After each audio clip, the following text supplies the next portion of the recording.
Hub de novo, porque hoje a gente vai começar um novo tópico. Nós vamos começar a falar sobre redes neurais artificiais, a primeira parte. Então, é o item 6 aí, no material de aula do GitHub. Então, vocês podem acessar aí o link e baixar o PDF. Eu já estou com ele baixado aqui. Deixa eu colocar em tela cheia. Deixa eu tirar essa barrinha daqui.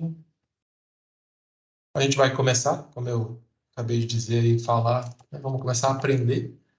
Inicialmente, a gente vai ver aí o bloco básico de construção das redes neurais, que são os neurônios. Vocês vão acabar percebendo que vocês já aprenderam o que é um neurônio, né? A gente já viu isso, são lá os regressores, né? No caso, o classificador primeiro com limiar de decisão rígido, foi o primeiro contato aí que nós tivemos com esse bloco, né, de construção das redes, que agora a gente vai começar a chamar de neurônio.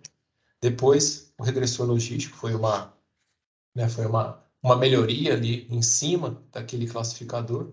A gente vai ver também que a gente usa aí, né, foi uma evolução direta ali, né, daquele classificador com decisão rígida, né, com limiar de decisão rígida, foi usar ali a função sigmoide para que a gente conseguisse implementar ali o gradiente descendente e encontrar os pesos, né, no caso lá da função discriminante, que conseguisse separar bem aquelas classes que nós tínhamos. E aí a gente vai ver que um neurônio nada mais é do que um regressor logístico, no final das contas, porque nós usamos aí, no final, né, uma função de ativação também sigmoide, porque a gente vai ver que, assim como nós tivemos problemas com função de ativação com limiar rígido, né, nós não conseguíamos encontrar realmente aí uma forma nem fechada, nem o gradiente descendente. A gente tinha aquela regra de atualização empírica, né, bem simples, que nós vimos que é bem parecida com a regra de atualização dos pesos para o gradiente descendente estocástico, mas ela tinha aquele problema que ela só convergia caso as classes fossem linearmente separáveis. Então, uma melhoria direta que foi feita em cima daqueles classificadores foi usar o regressor, né, na verdade, a função de ativação logística para poder, né, que a gente poder implementar aí pelo menos o gradiente descendente e com isso encontrar os pesos de forma iterativa. Mas a gente vai discutindo, vocês vão perceber tudo isso que eu estou falando aí ao longo da aula. Então, a partir, né, da aula de hoje, a gente vai começar a discutir sobre um tópico que, à primeira vista, pode não parecer relacionado com a disciplina, que é o cérebro, mas a gente vai ver que, a partir de agora, tem tudo a ver, né, com o que a gente vai discutir.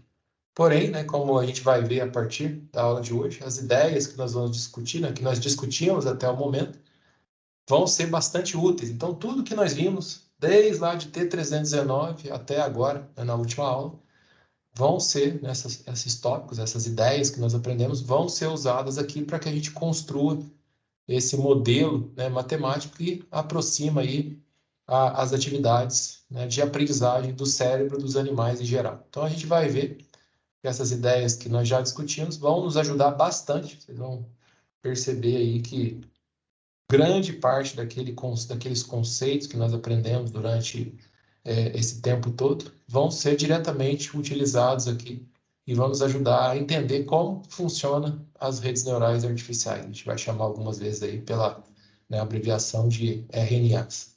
Então, as redes neurais artificiais são aí uma das formas mais populares que nós temos hoje. Vocês vão ver aí que praticamente o pessoal é um sinônimo, né, com machine learning, inteligência artificial. Claro que a gente viu lá na primeira aula de T319 que redes neurais são apenas uma parte, né, um dos vários algoritmos que nós temos aí em machine learning, e machine learning é uma das sub-áreas, dos subproblemas da inteligência artificial, mas hoje em dia, quando se fala em rede neural, já se pensa em inteligência artificial. Então, é um dos algoritmos aí mais populares, a gente vai ver por quê. Eles são muito, né, versáteis, são muito efetivos aí na implementação de sistemas de aprendizado de máquina e, claro, como, né, eles são bastante complexos, a gente vai ver que não são assim algo tão, né, existe uma gama muito grande, uma variedade muito grande de modelos, de camadas, de tipos de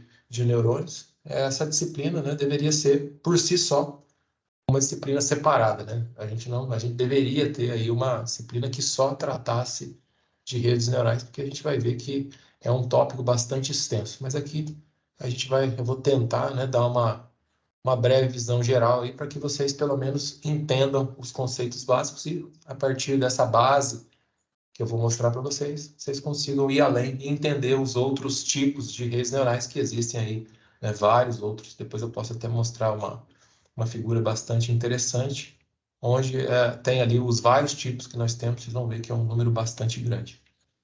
Então, a gente vai começar a falar aí um pouquinho, né, sobre o que são as redes, a gente vai começar bem desde o princípio, vou passar um pouco ali de contexto, né, sobre as células, sobre o neurônio, que não deixam de ser células, a gente vai ver mais ou menos o funcionamento dela e como que os cientistas, né, entenderam aquele funcionamento e criaram ali um modelo bem simples, né? Vocês vão ver que a gente vai começar de algo bem simples, depois a gente vai deixando ele mais geral, e aí a gente chega no que nós temos aí hoje em dia, né? Os neurônios que nós usamos para criar as redes neurais.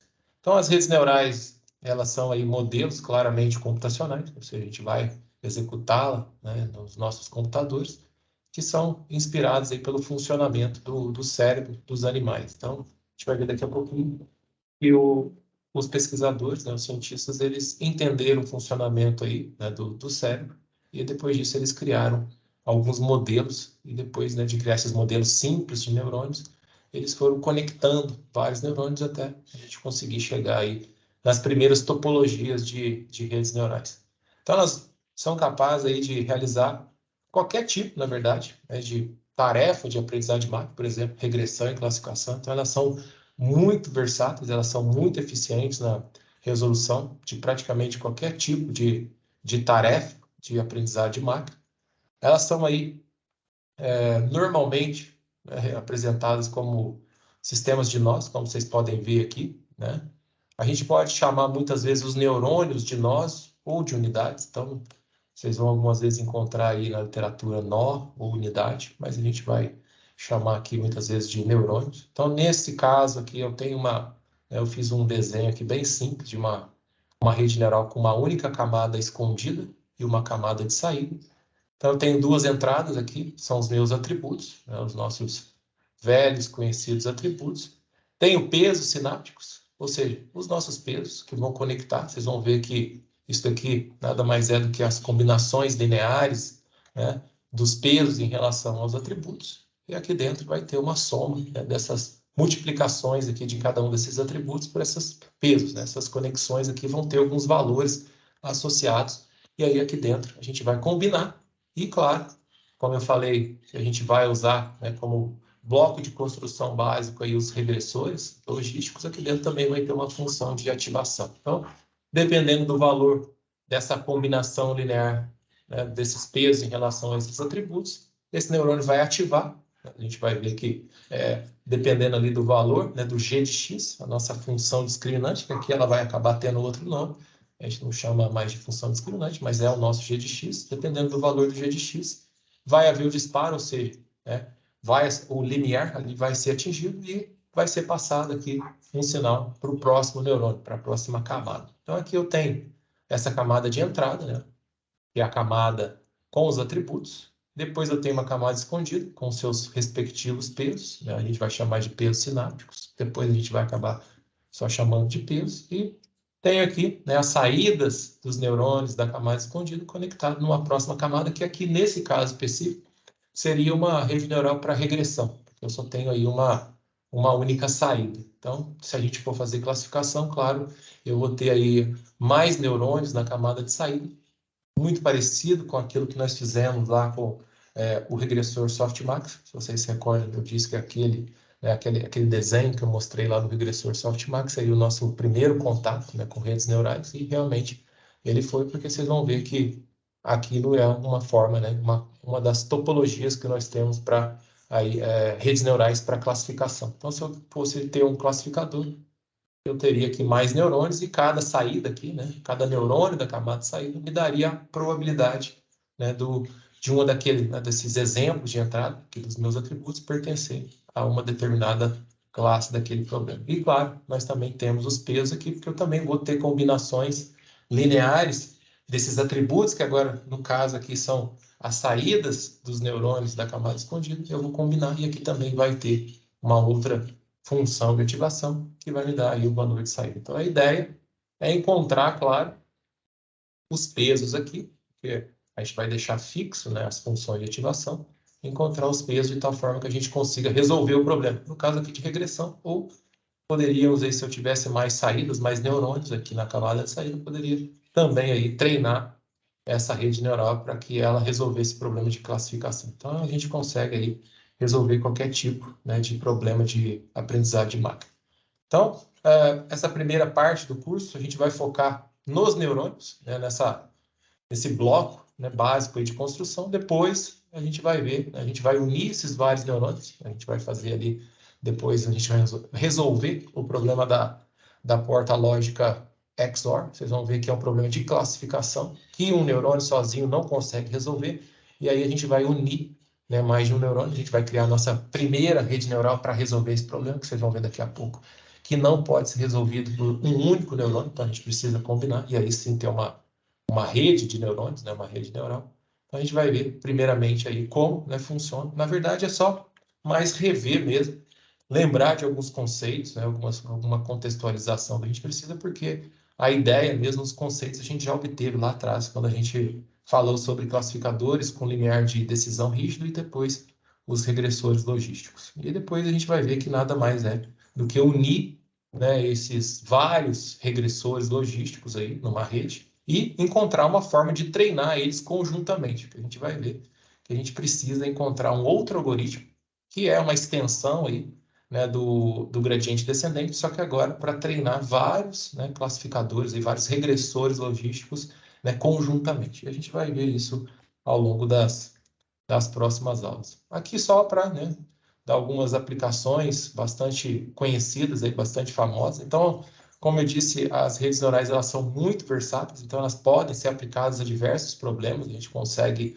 né, usar, né, o mesmo modelo para resolver diferentes tipos de problemas. São bastante, né, poderosas. A gente consegue resolver aí se for um problema de classificação, uma acurácia bastante alta, uma performance muito boa, regressão também, né, ela supera aí vários outros algoritmos, né, na questão de diminuir, né, de minimizar o erro quadrático médio.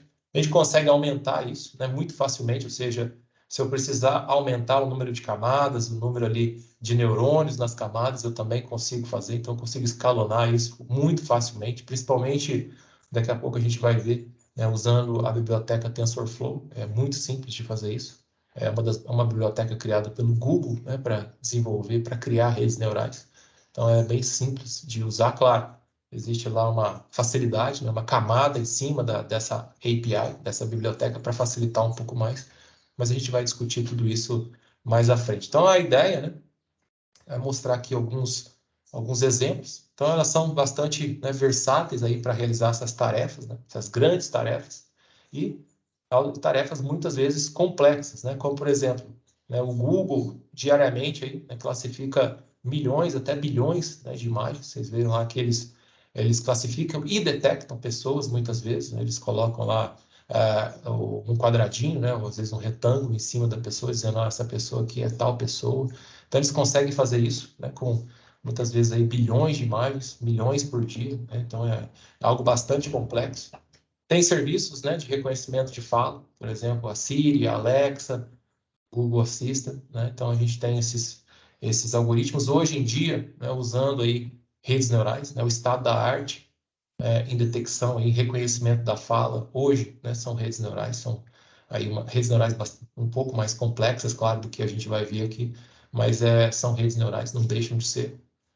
Netflix e YouTube, né, para recomendar vídeos, então eles têm também, né, algoritmos né, no caso, modelos de redes neurais lá, rodando, né, sendo treinados lá por trás, em background, para poder ali, a partir do comportamento, né, dos usuários, recomendar, né, vídeos para que eles assistam. Então, também aí, né, usamos redes neurais para resolver, né, esse problema de recomendação. E claro, um dos mais complexos problemas aí é colocar um carro, né, para se pilotar, né, aí, sem nenhuma intervenção humana. Então, aqueles carros ali, né, a Waymo foi uma das pioneiras. Ela era uma empresa do Google, agora ela é uma empresa, acho que separada, faz parte, mas tem um nome diferente, é chamada de Waymo. É a empresa aí, né, por trás. Inicialmente era do Google, né, que desenvolveu lá durante um concurso do DARPA, né, uma agência americana, desenvolver esse carro que, né, consegue aí, se pilotar, né, automaticamente sem nenhuma intervenção humana. Então, isso aqui é né, algo bastante complexo. É um tipo de rede neural também que é usado aqui. Então, vejo aí que a gente consegue usar, né, para resolver problemas bastante complexos, redes neurais. Então, vamos dar um pouquinho de contexto, né, lembrar aí só um pouquinho sobre as células. Então, né, se vocês se recordam lá né, das aulas de biologia. As células foram descobertas lá em 1665, né, pelo Robert Hooke. Né? Essa descoberta aí foi fundamental para que a gente conseguisse compreender, né, melhor aí essas células, né, esses blocos criadores aí dos seres vivos, né? E depois com isso entender toda, né, a estrutura aí, né, por trás dos seres vivos. Então a gente pode considerar aí, no caso, né, biológico, a célula como sendo aí o átomo da vida, e a gente classifica, né, aí essas células em dois grandes grupos, né, os procariontes e os eucariontes. Os procariontes foram as primeiras células, né, se vocês se recordam, tem uma estrutura bastante simples e não tem, né, não tem núcleo. Né, aí são as primeiras células que nós tivemos, né, as bactérias são um exemplo aí né, de células procariontes, e depois, né, alguns bilhões de anos depois, surgiram aí as células eucariontes. São células, claro, que têm uma estrutura mais complexa, já são aí as células que nós temos em nós mesmos, né, em plantas, em fungos, né, protozoários e algas também, todas elas têm células eucariontes, e nesse caso, ela tem aí, né, essas células têm três partes principais, que é a membrana, que vai delimitar ali, né, isola o interior, né, o citoplasma e o núcleo, né, aí do exterior, né, do meio externo. Temos o citoplasma, né, que é o espaço ali, né, entre a membrana e o núcleo. Então ali tem, ó, né, o citoplasma, e ele é preenchido, pelo que vocês podem ver, até coloquei aqui uma figurinha. Então ele é preenchido aí pelo citosol, né, e onde estão suspensas várias, né, organelas, que nós chamamos aí. Então, por exemplo, as mitocôndrias, né, que tem parte aí do DNA, é uma pequena parte, mas existe uma parte do DNA que vai nas mitocôndrias. Temos os lisossomos, então vocês podem ver aqui, né, os lisossomos. Tem vacúolos também, que são aí tipos de organela. A gente tem aqui os mitocôndrias e assim por diante. Então, elas estão aí, né, nesse citoplasma. E o núcleo, né, bem lá no centro, né, como o próprio nome já diz, ele controla as atividades aí da célula e armazena, né, a grande parte da informação genética, aí, né, o DNA da célula. Então, o núcleo aí é que controla, né, o funcionamento da célula, e tem lá toda a parte da informação, né, do DNA. Então, né, posto isso, a gente vai falar um pouquinho agora dos neurônios, que não deixam de, né, ser células, e células eucariontes, porque elas também têm, né, os neurônios também têm um núcleo, tem um citoplasma, né, e tem, claro, ali a membrana. Só que, né, elas têm aí uma característica diferente, que elas têm um mecanismo, né, eletroquímico para passar a informação de um neurônio para outro. Então, tem uma pequena, né, eles têm aí uma coisinha a mais, que é esse mecanismo aí, né, de comunicação, né, esse mecanismo eletroquímico, para poder passar informação de um neurônio para outro e poder realizar, né, a aprendizagem. Então, os neurônios, né, têm três partes básicas, como vocês podem ver aqui nessa figurinha que eu achei lá na internet e coloquei para tentar, né, deixar mais claro. Temos os dendritos, então veja aqui, são essas terminações aqui, perto, né, aqui do corpo celular, onde nós temos o núcleo, né? Então, esses dendritos, é eles que vão receber aqui, né, sinais, estímulos de outros neurônios. Temos o axônio, então esse prolongamento aqui, é eles, né, os terminais do axônio é que vão passar, né, quando a soma, né, a integração desses vários estímulos que vão ser recebidos aqui pelos dendritos, né, eles superarem um limite, né, um limiar de ativação, vai ser disparado e vai ser, né, esse sinal vai ser passado para frente através aqui, né, desses terminais do axônio, né, e o corpo celular, a gente chama de soma, vocês vão ver na literatura, porque realmente tem uma ideia de soma aí por trás, uma ideia de integração. Ele integra todos os estímulos recebidos aqui, né, por outros, vindos, né, de outras células, de outros neurônios, e se esse estímulo, né, essa soma, essa integração desses estímulos superar, né, ultrapassar ali um limiar de ativação, aí o neurônio dispara e, né, passa aquela informação para outros neurônios que estão conectados aqui aos terminais do axônio desse neurônio. Então, cada, né, neurônio aí só tem um único axônio, né, um único terminal do axônio, e tem várias terminaçõezinhas aqui que vão se conectar. E a gente vai ver, né, os pontos de conexão de um terminal, né, do axônio com um dendrito, né, de outro neurônio, a gente vai chamar aí de sinapse, é onde vai realmente acontecer ali a comunicação, né, de um neurônio para o outro. Então, o corpo, né, celular, como eu já disse aí, também, né, conhecido aí como soma, ele vai ter, né, o núcleo, ele tem membrana, ele tem também o citoplasma ali, e é responsável também, né, além, né, do controle aí, né, da célula, por fazer uma integração desses estímulos que são recebidos aí pelo neurônio através ali dos terminais dos dendritos, né? Então, ele vai receber várias informações, vários estímulos ali de outros neurônios conectados a esses dendritos e realizar essa integração desses vários sinais. Então, o ponto, né, como eu disse ali, de contato entre, né, os dendritos de um neurônio e os terminais do axônio de outro neurônio, a gente chama de sinapse. Basicamente, né, existem dois tipos de sinapse.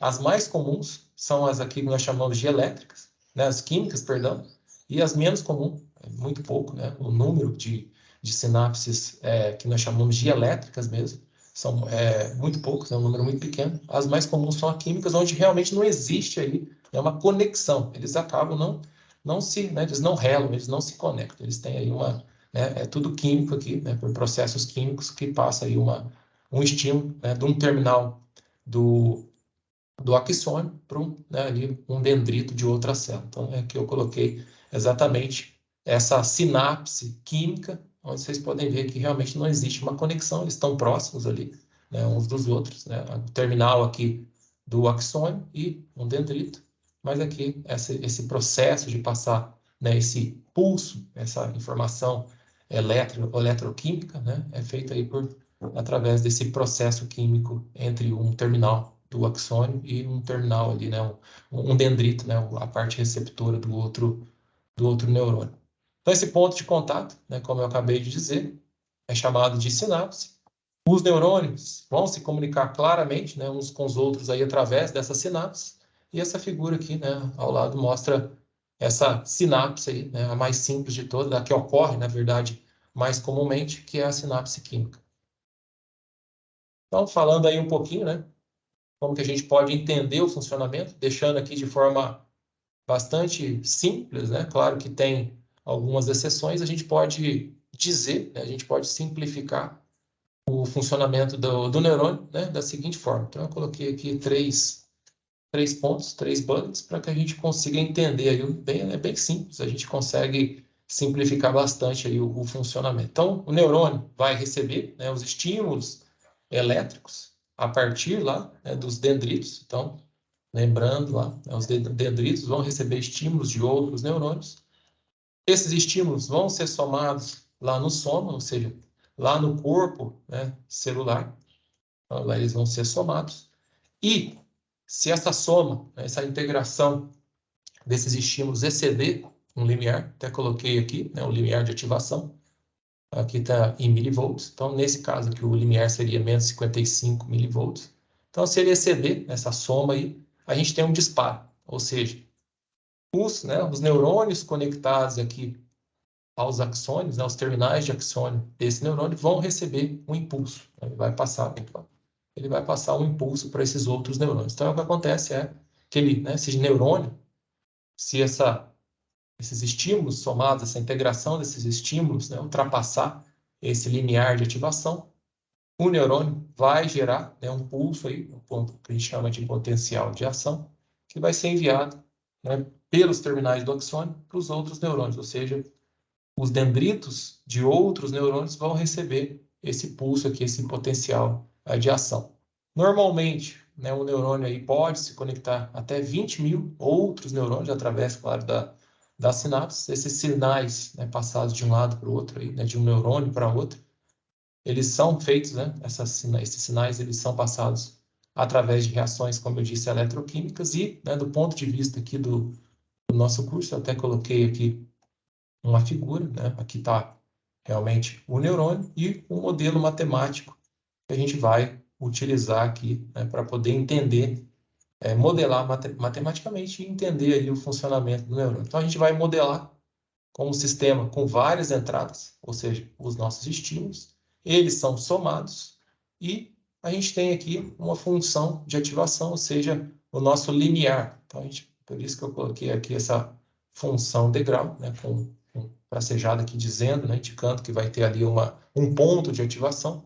Então, a partir, né, desse momento, quando esses estímulos, a soma desses estímulos ultrapassar esse limiar de ativação, a gente vai ter na saída aqui, né, impulsos que vão se conectar, ou seja, que vão transportar informação aí, né, para outros neurônios. E essa comunicação entre os neurônios, no nosso caso aqui, vai ser feita, claro, por, né, sinais elétricos, que a gente está falando aí de uma implementação no computador. Então, tudo é feito ali no computador através, né, de sinais elétricos. Nada ainda eletroquímico, mas quem sabe no futuro nós teremos aí, né, redes neurais que, né, façam essa comunicação aí muito mais semelhante, né, ao que os neurônios biológicos fazem. Então, a gente talvez, né, no futuro tenha algo mais parecido aqui com realmente o funcionamento de um neurônio. Mas, por enquanto, né, o neurônio biológico.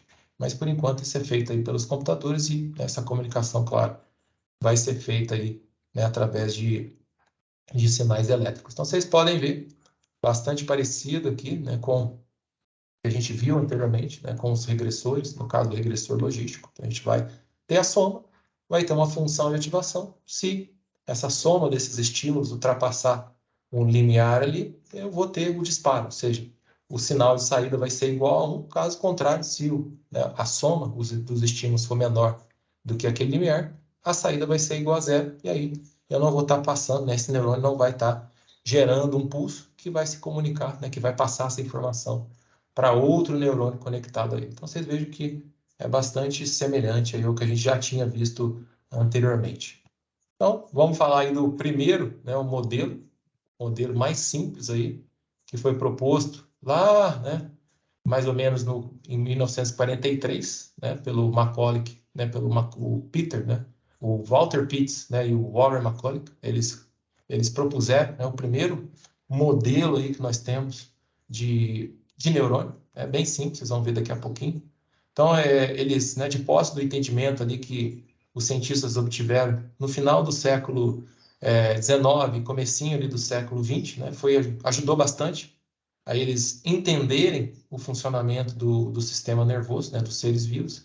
E, né, após esse estudo, né, os dois, lá em 1943, eles eram neurocientistas, né, eles propuseram no artigo científico que eles publicaram naquele ano, né, o primeiro modelo computacional de um neurônio. Então, a partir desse modelo, eles conseguiram estabelecer, né, uma conexão entre o funcionamento de um neurônio bem simples com o que a gente chama de lógica proposicional. O que é uma lógica proposicional? É algo muito parecido, a gente tem uma relação praticamente direta com lógica booleana.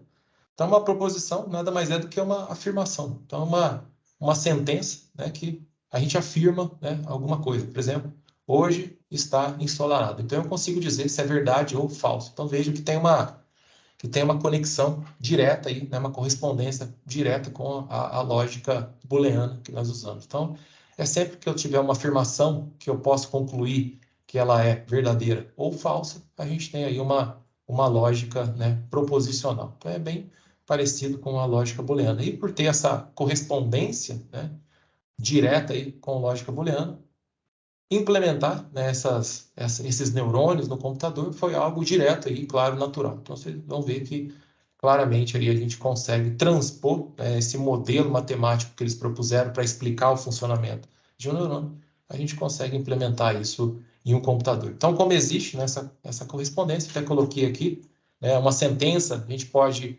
pensar, né, no caso aqui, uma sentença declarativa como sendo uma sentença proposicional, como sendo uma expressão booleana. Então, por exemplo, aqui, 1 ou 1, a gente consegue avaliar, ou seja, essa afirmação aqui, né, de que 1 ou 1 é igual a 1, a gente sabe que isso é falso, é verdadeiro aqui no caso, perdão. E 1 e 0, né, essa outra, né, expressão aqui booleana, a gente sabe, né, que o resultado dela é falso. Então, a gente consegue avaliar essa afirmação aqui, né, de que 1 ou 1 a gente sabe que é verdadeiro e que 1 e 0 é falso. Então, a gente consegue transpor, né, encontrar uma correspondência aí entre essas sentenças proposicionais e, né, uma expressão booleana e, de posse disso, a gente consegue facilmente implementar aí um neurônio, né, esse modelo de Macaulay-Pitts, o primeiro modelo de todos aí que nós tivemos, né, representando, explicando o funcionamento de neurônio, a gente consegue, né, fazer uma relação aí com a computação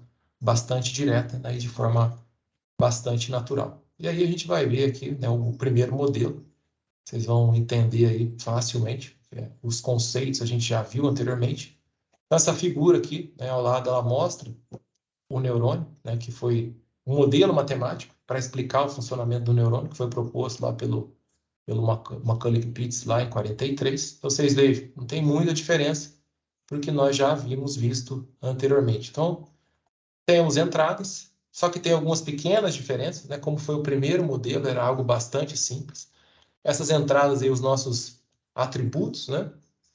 Nesse caso aqui, eles são valores booleanos. Então, nós vimos lá que nós podíamos trabalhar com valores reais, essas entradas aí, né? Poderíamos assumir qualquer valor. No caso aqui, né? No início, quando eles propuseram esse modelo, esses valores de atributos, eles eram booleanos. Então, as entradas eram ou 0 ou 1. Na sequência, nós temos a soma desses valores e depois dessa soma, né, o nosso g de x, então eu estou usando a mesma nomenclatura aqui, né, seria a nossa função discriminante, mas aqui a gente vai ver que ela acaba tendo outros nomes.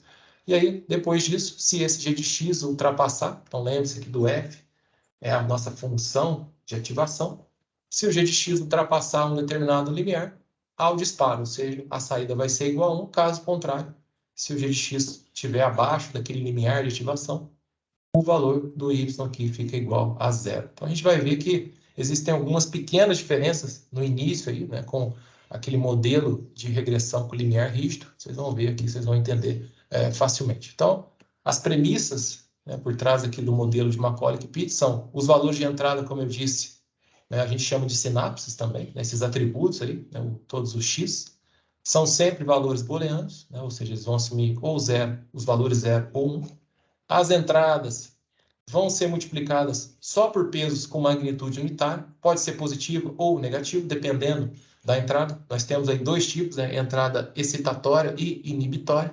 Se for uma entrada excitatória, esse sinal aqui, né, desse peso com magnitude unitária vai ser positivo. Se for inibitório, esse sinal desse peso vai ser negativo. Então vejam que aqui, né, os pesos são praticamente aí constantes. A única coisa que a gente muda é o sinal para dizer, né, que aquela entrada é inibitória ou não. Então, veja que a gente não vai precisar, né, aprender os pesos, a gente só precisa saber se aquela entrada é inibitória ou não. Então, já é uma diferença, porque nós tínhamos pesos, né, e diferentes de 1 aí, né, poderíamos assumir qualquer valor que fosse necessário para que a gente conseguisse resolver, né, aquele problema. A atividade, né, do neurônio aqui é um processo tudo ou nada, ou seja, nós temos aí uma função de limiar rígido. Então, se g de x ultrapassar o valor de ativação, nós temos o disparo, ou seja, a saída, né, se torna igual a 1. Caso contrário, a saída vai ser igual a 0. Então, a função, né, de ativação aqui que nós estamos usando é a função degrau, só que aqui tem uma outra diferença.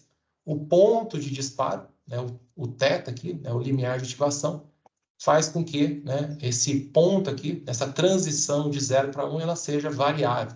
Então, diferente do que nós havíamos visto, né, onde nós usamos a função degrau, sempre com a transição em 0, aqui não. No início, eles tinham essa transição que faz, né, essa transição variável, ou seja, dependendo do θ, que é o ponto de ativação, né, o limiar de ativação, essa transição ela mudaria, né, de local. Mas daqui a pouco a gente vai ver, né, o que foi feito, né, num novo estudo em cima do modelo de Macaulay-Pitts. Um outro pesquisador propôs, né, várias melhorias que, né, fizeram com que esse neurônio ficasse mais próximo lá dos dos regressores logísticos. Mas, por enquanto, né, esse modelo mais simples, o ponto de ativação, né, o limiar de ativação, faz com que essa transição, né, ela varie ali, ela seja variável. E aí, um certo número, né, de sinapses, ou seja, de entradas aqui, né, de valores de X, deve ser, né, excitado para que a gente consiga ter, né, aí o disparo do neurônio. Uma outra coisa importante aqui é que nós não temos, né, um algoritmo,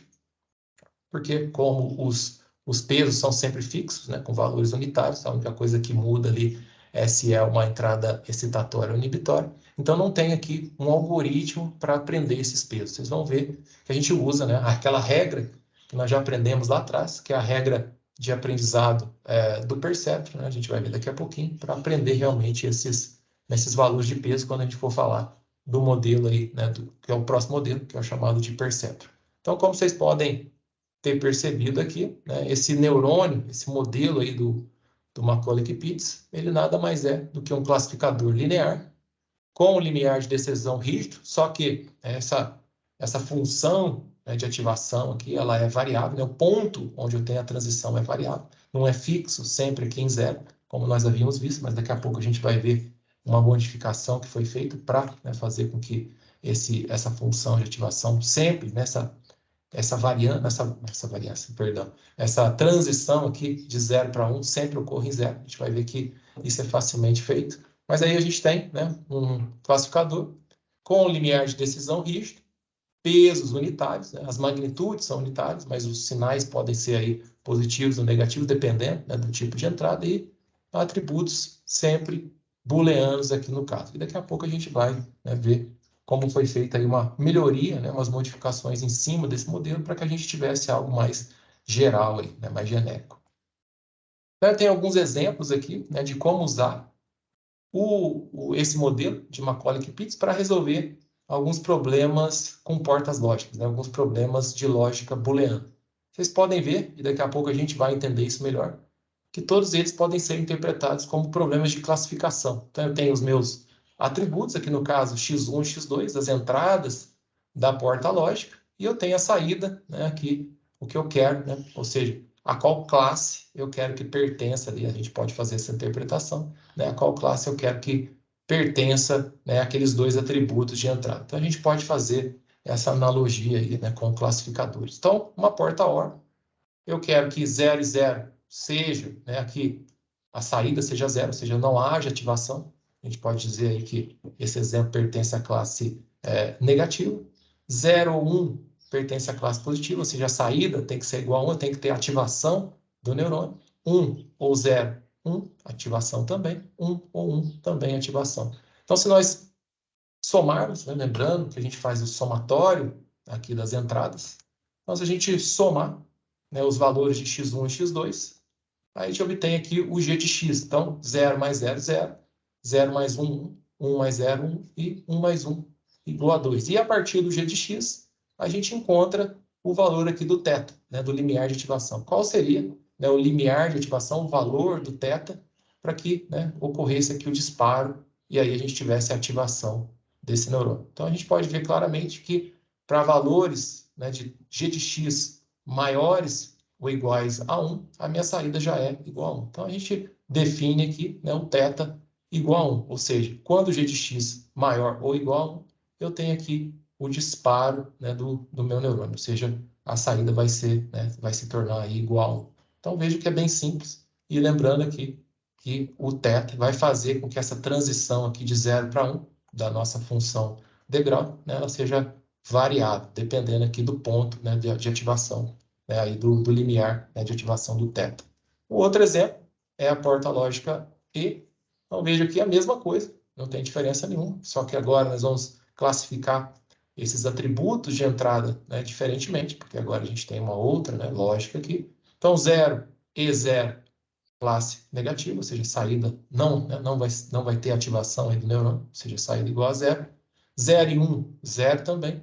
1 e 0, 0. E 1 e 1 igual a 1. Ou seja, a ativação do neurônio só ocorre nesse último caso aqui, né? Quando, veja aqui, o g de x é igual a 2. Então, se eu somar os valores, assim como eu fiz com a porta lógica OR, a gente tem, né, esses valores de g de x, a gente consegue também perceber claramente que para que ocorra a ativação desse neurônio, ou seja, para que a saída dele seja igual a 1, eu preciso estabelecer que o limiar de ativação, o θ aqui, seja igual a 2, porque o único ponto onde ocorre a ativação é quando o g de x aí, né, é igual ou maior do que 2 aqui no caso. Então, eu estabeleço aqui o θ igual a 2, ou seja, quando x1 for igual a 1 e x2 igual a 2, o g de x vai resultar em 2 e eu vou ter a ativação. Caso contrário, ou seja, para valores menores do que 2, eu não tenho ativação.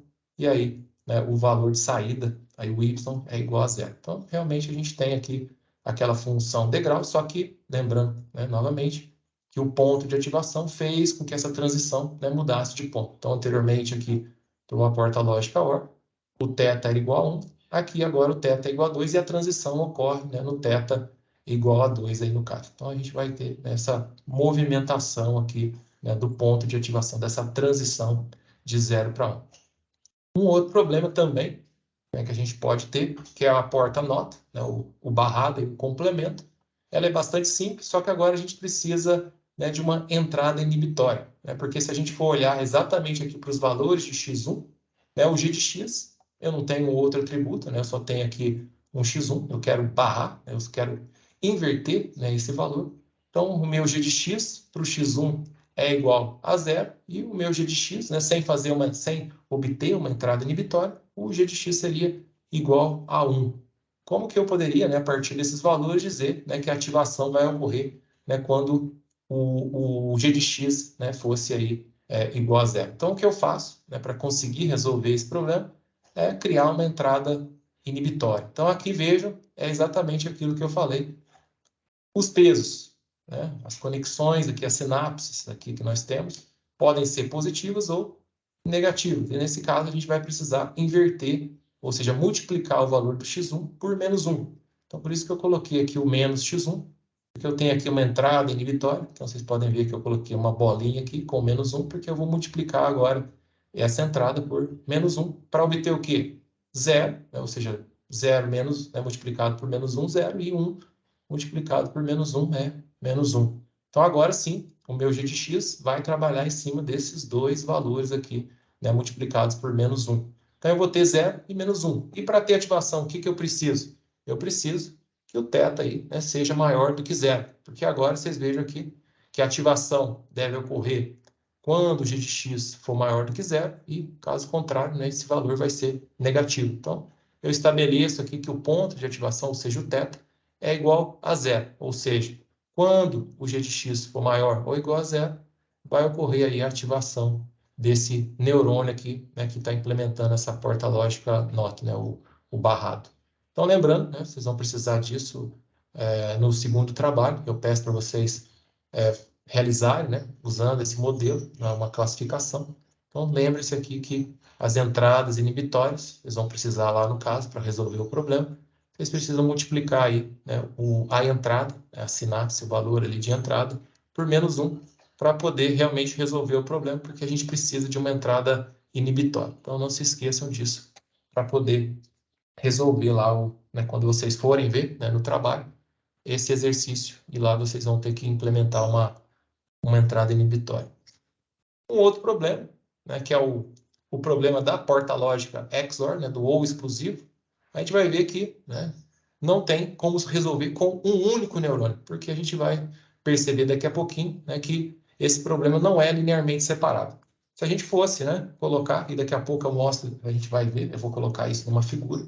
Se eu fosse colocar os valores de x1 e x2 num gráfico, né, e o valor do y, ou seja, da classe a que ele pertence, vocês veriam que esses três problemas aqui são linearmente separáveis, ou seja, um hiperplano, no caso uma reta, consegue aí separar muito bem, né, essas duas classes. Mas aqui, no XOR, quando a gente for ver, quando eu plotar o x1, x2 e o y, né, a saída e a classe, a que pertence esses pares de atributos, a gente vai ver que com, né, um hiperplano, com uma reta, a gente não consegue separar. A gente vai precisar, né, ou de duas retas ou de algo ali não linear para poder aí, separar, né, ou seja, conseguir resolver o problema, né, da porta lógica XOR. Então, aqui o que eu fiz nesse exemplo foi fazer algumas modificações para ver se eu conseguiria resolver, né, o problema aí, né, da porta lógica XOR. Então, no início, eu usei, né, não usei nenhuma entrada inibitória, ou seja, não multipliquei nenhuma das entradas por menos 1. Então, estou usando o próprio x1 e x2.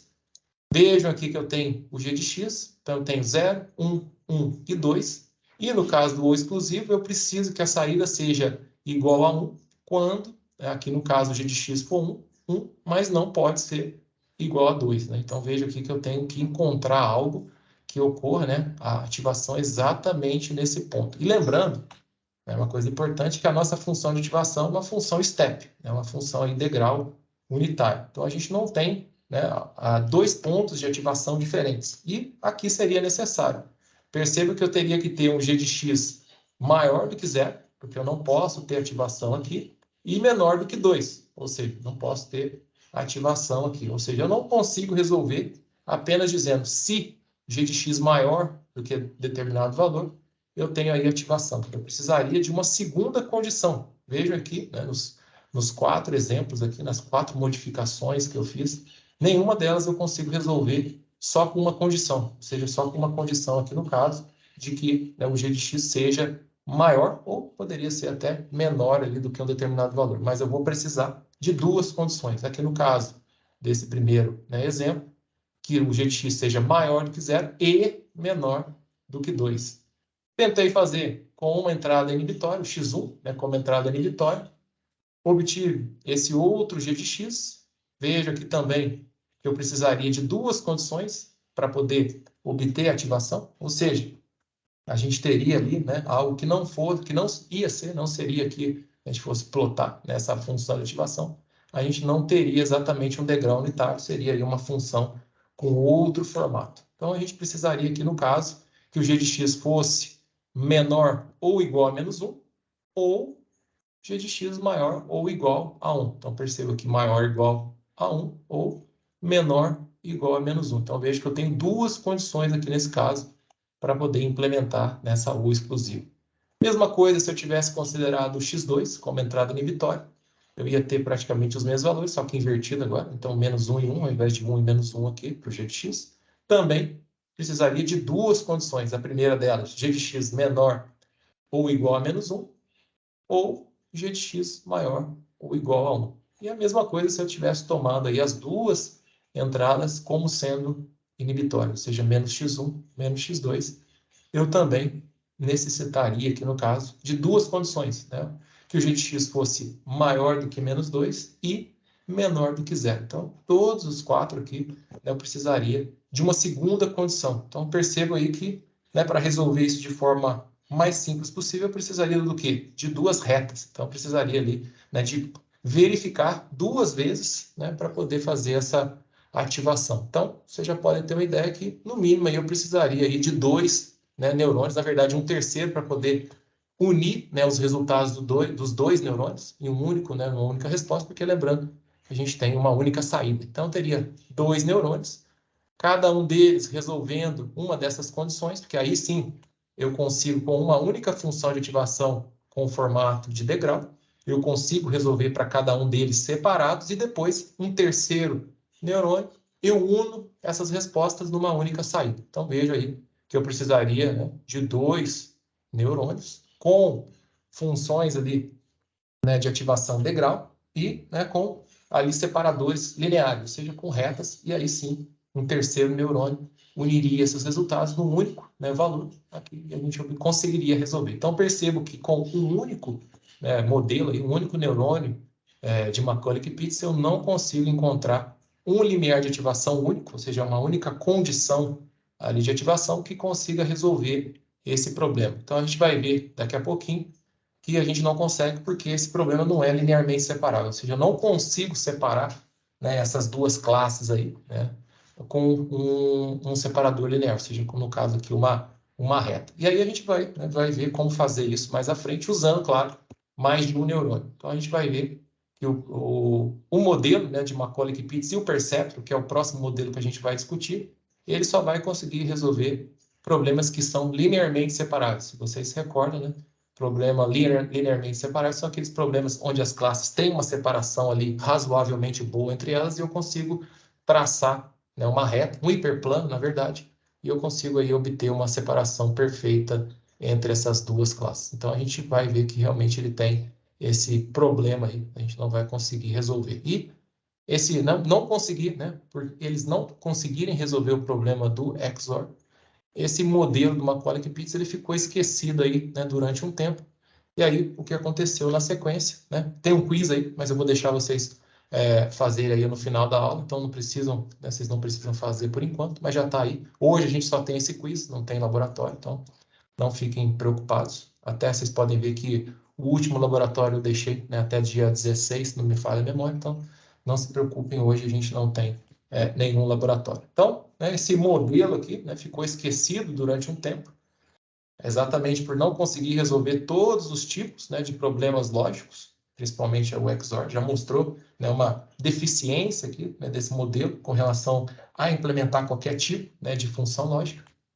Aí o Frank Rosenblatt, lá em 58, começou a reanalisar, e aí a gente vai ver daqui a pouquinho que a partir dessa criação desse novo modelo, uma melhoria que ele fez em cima lá do modelo de Macaulay-Pitts, a gente vai conseguir unir, né, esses neurônios, esses perceptrons, que é o nome que ele deu aí ao modelo dele de neurônio, a gente vai conseguir unir e aí sim resolver o problema, né, da classificação XOR com mais de um, porque também o perceptron único, perceptron também não consegue resolver aí, mas mais de um a gente consegue resolver o problema, como a gente vai ver nas próximas aulas. Então, lá em 58, o Frank Rosenblatt, ele propôs ali, né, um novo modelo computacional mais geral, né, do que o modelo que foi proposto lá pelo Macaulay-Pitts. Então, esse modelo que ele criou, né, que ele estabeleceu, ele chamou de perceptron. Então, vejam aqui, né, é bem parecido. As diferenças principais é que agora as entradas, as sinapses, podem ser, né, valores reais. A gente não vai limitar isso a booleanos, né, valores booleanos. A gente pode ter entradas reais. Vamos ter aqui uma entrada, né, com valor sempre igual a 1, o nosso, né, lembrando lá, o nosso atributo de Bayes, com valor sempre igual a 1, e esse peso associado, esse peso sináptico associado, nós vamos chamar de Bayes, e é ele que vai fazer com que a gente sempre tenha uma função degrau com aquela transição de 0 para 1, sempre lá em 0. Então, a gente vai ter realmente aquele degrau unitário que a gente aprendeu lá, né, quando nós vimos o regressor com limiar de decisão rígida, a gente vai ver que aqui, né, trazendo, né, esse peso aqui para essa combinação linear de entrada, né, chamando ele aqui, né, de peso de Bayes, a gente vai conseguir estabelecer e deixar junto com os pesos, porque vocês vão ver daqui a pouquinho que trazendo ele aqui para essa combinação linear de entrada, eu consigo aprender o valor da ativação junto com os outros pesos. Então, durante o processo, né, o algoritmo que nós vamos usar aí, né, para treinar o modelo, a gente vai conseguir aí, né, também aprender qual é o ponto de ativação. Então, a gente não vai mais precisar fazer o que nós fazíamos aqui com, né, o modelo de Macaulay-Pitts, ficar olhando aqui para os valores de g de x, né, e estabelecer qual era ali o limiar de ativação através do valor. Então, a gente vai, né, deixando, né, aqui ele como parte dessa combinação de entrada, estabelecendo ali um valor de x0, né, uma sinapse com valor sempre igual a 1, eu vou conseguir, junto com os outros pesos, encontrar qual é, né, aqui o limiar de ativação. Então, essa foi uma outra diferença, mas, por enquanto, ele ainda trabalha com uma função de ativação, né, aqui rígida, mas com aquela transição sempre ocorrendo em 0, que agora nós temos aqui o peso de Bayes fazendo parte, né, aqui dessa combinação linear de entrada, e isso vai fazer com que a gente consiga sempre ter ali a transição da função de ativação de 0 para 1, sempre ocorrendo ali em 0. Então, a gente vai ver já já, né, essas diferenças aí com relação ao modelo de Macaulay-Pitts. Então, vocês vejam aí que esse modelo, né, assim como o modelo do Macaulay-Pitts, ele só é capaz também, né, de classificar padrões que sejam linearmente separados, ou seja, o problema ali da classificação XOR também não pode ser resolvida por um único perceptron. Mas daqui a pouco a gente vai ver que se eu tiver no mínimo 3, né, que é o menor número possível para resolver esse problema, a gente consegue aí, né, classificar e resolver o problema da porta ou exclusivo. Então, esse modelo, né, ele supera algumas das limitações lá do modelo do Macaulay-Pitts. Então, nós temos, né, esse novo conceito dos pesos sinápticos que podem, né, agora a gente não tinha, né, lembrando que os pesos sinápticos lá eram sempre iguais a 1, né, mais ou menos 1, Aqui não, nós temos realmente pesos que podem assumir qualquer valor, e por isso a gente vai ter, né, um algoritmo para aprender quais são esses pesos. E a gente vai aprender, né, o algoritmo vai aprender junto o valor aqui, né, do peso de Bayes, de tal forma que a gente consiga, né, aprender aí automaticamente junto com os outros pesos qual é o ponto de ativação, o limiar de ativação, e também, né, como eu disse, a gente vai ter um método aí para aprender, né, quais são esses pesos. Além disso, como eu já tinha comentado, as entradas não são mais limitadas a valores booleanos. Eu posso ter entradas reais, né, com valores reais. Faz com que esse modelo, né, seja muito mais, né, geral. A gente consegue aplicar uma maior gama aí de problemas. E a única coisa igual aqui que nós temos lá com o modelo de Macaulay e Pitts é que a função de ativação também é a função degrau. Então, veja que, mas a diferença é que agora a ativação, sempre nessa transição aqui do valor 0 para o valor 1, sempre vai ocorrer aqui quando g de x é igual a 0. Então, isso a gente consegue trazendo, né, aqui o valor, né, do limiar de ativação como sendo um peso aqui de entrada para essa combinação linear, né, que nós temos aqui para criar o nosso g de x. Então, a ativação, né, do percepto vai ser, claro, aí, causada por essa combinação linear desses vários estímulos de entrada com relação aos pesos sinápticos, ou seja, da mesma forma que nós fazíamos lá, né, com os classificadores, com limiar de decisão rígido e com o regressor logístico, nós temos aqui uma combinação linear, né, desses atributos de entrada com relação aos pesos, e se, né, essa combinação linear exceder o meu limiar de ativação, vai ocorrer o disparo, ou seja, a saída vai se tornar igual a 1, caso contrário, ou seja, se aquele valor da combinação ficar abaixo daquele disparo, daquele limiar de ativação θ, a gente vai ter o valor de saída igual a 0. Então, isso vai ser facilmente, né, isso é facilmente expresso através do uso aí da função de ativação, né, do tipo degrau, ou seja, se g de x menor do que 0, o valor, né, de saída é igual a 0. Caso contrário, seja maior ou igual a 0, esse g de x, na verdade, o y vai ser, né, igual a 1. Então, só notem, né, que a função de ativação tem essa transição, né, para o valor igual a 1 quando g de x é igual a 0. Então, aqui sempre vai ocorrer nessa transição quando g de x for igual a 0. E o limiar de ativação agora vai ser controlado indiretamente por aquele valor que eu chamei de peso de Bayes. Então, vocês podem ver que agora eu tenho aqui, né, até coloquei uma expressão aqui, um exemplo simples para mostrar para vocês que a gente controla aí agora essa ativação indiretamente através desse peso de Bayes. Então, veja aqui que nesse caso, para que eu tenha a saída aqui igual a 1, né, o y igual a 1, o que eu preciso? Eu preciso que o W0 mais, ou seja, W0, né, multiplicado aqui por 1, ou seja, sempre W0, mais essas combinações com esses pesos, né, essa combinação desses atributos aqui com os pesos, de W1 até Wn, isso seja o quê? Maior ou igual a 0. Veja que isso daqui nada mais é do que o próprio g de x, ou seja,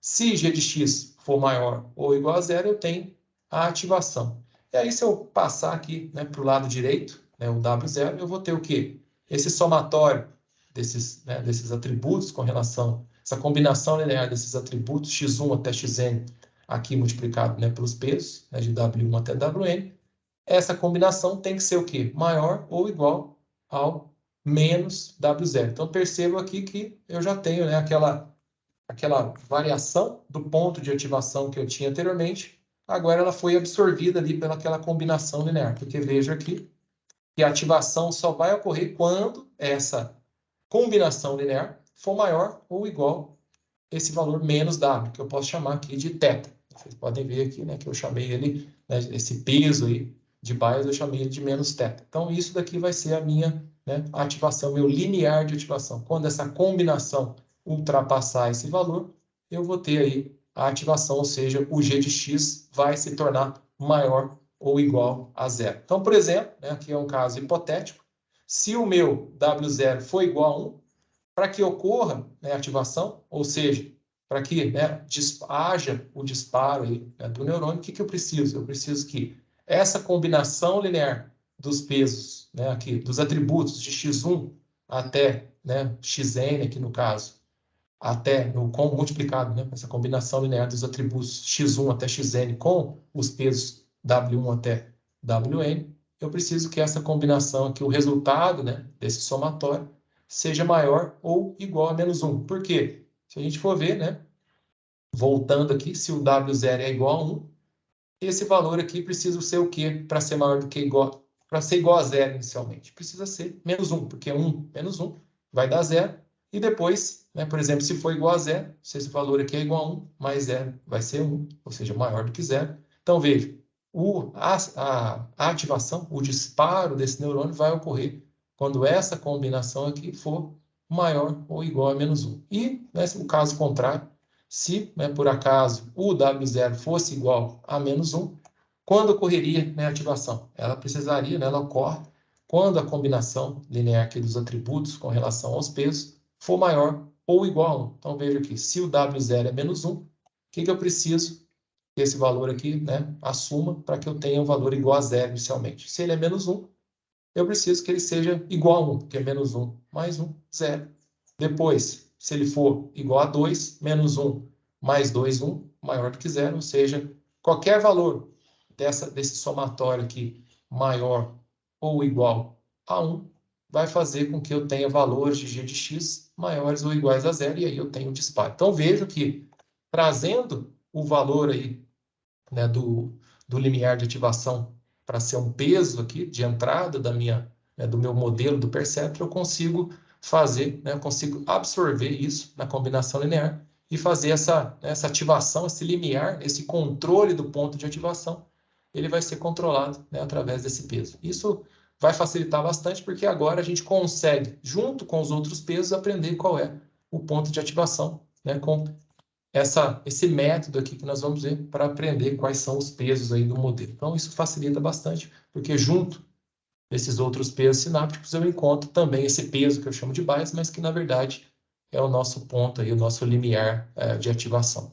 Então, como a gente, né, pode ver, essa função discriminante aí, né, o g de x do perceptron, tem a forma de um hiperplano. Eu tenho aqui a combinação linear dos meus vários atributos de entrada com relação a esses pesos sinápticos. Então, a gente continua tendo aí, né, algo bastante idêntico, na verdade, idêntico ao que nós já vimos anteriormente. Então, como a gente sabe, né, esse tipo de função aí, né, esse hiperplano, vai dar origem a um classificador binário.